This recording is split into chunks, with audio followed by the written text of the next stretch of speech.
Before I tell you my story, I just want to give you a little background on myself. I've had my CCW for a little over 9 years. I carry regularly, but not every day. And in the numerous self-defense classes that I've taken, I've always been taught that you should avoid confrontation in bad situations. So here was the situation I found myself in. I am leaving the office a little early to run to a 4 p.m. meeting. I mistakenly miscalculated how long it would take me to get there, and I was running a couple minutes late according to the GPS. I know the area that I'm going to, and there is an unsavory part of town that I have to pass through to get there. Not the worst in our city, but it's a 45-mile-per-hour zone with 4 lanes and a couple spotlights, and I've been through this area dozens of times. Being late, I'm zigzagging in and out of traffic, trying to make up a couple of minutes of time. Finally, I get stuck behind 2 school buses side by side, and we roll up to a light just as it turns red. I'm in a newer car at the stoplight with all of the traffic around me. Looking to my left, I see a young kid about 11 or 12 wave at me and come running over to my car smiling.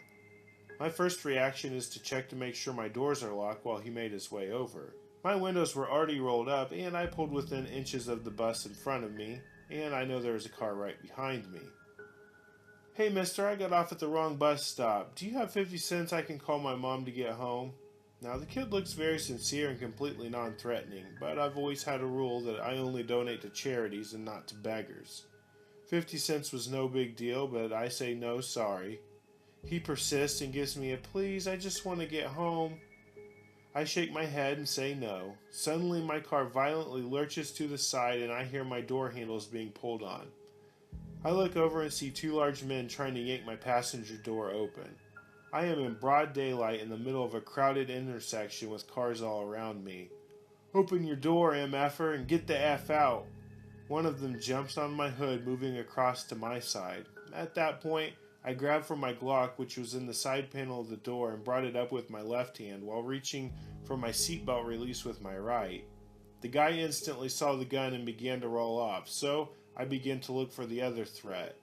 That man had already taken off running, so I sweep back to see the first man, and I notice that while he's running away, he has what looks to be a thin pipe or a piece of rebar in his hand. My mind is blank. My adrenaline hasn't even started to kick in yet, and they're almost gone. Out of sight, and the entire ordeal lasted less than 20 seconds. I'm left there with the other astonished drivers all around, probably thinking, what the hell happened? The light turns green a few seconds later and traffic just moves out. I start to realize the reality of the situation, but what am I supposed to do?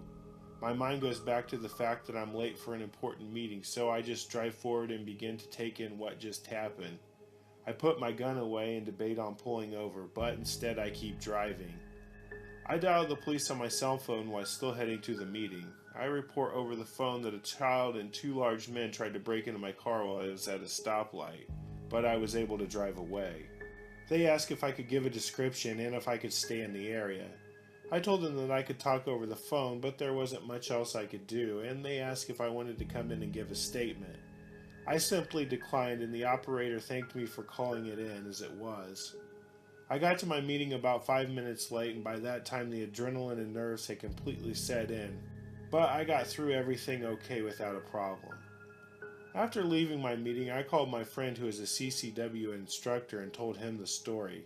He was very happy to hear that I was okay and not overly shaken by it, but confirmed that this is a known trick that happens.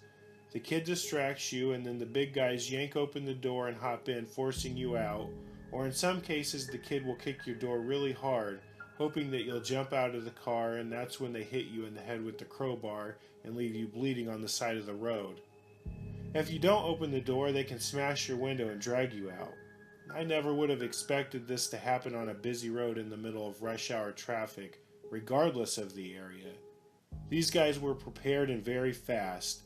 Having and knowing that my Glock is always there is probably the only thing that stopped the attack. Be safe out there and remember to always watch your surroundings, no matter how crowded or the time of day.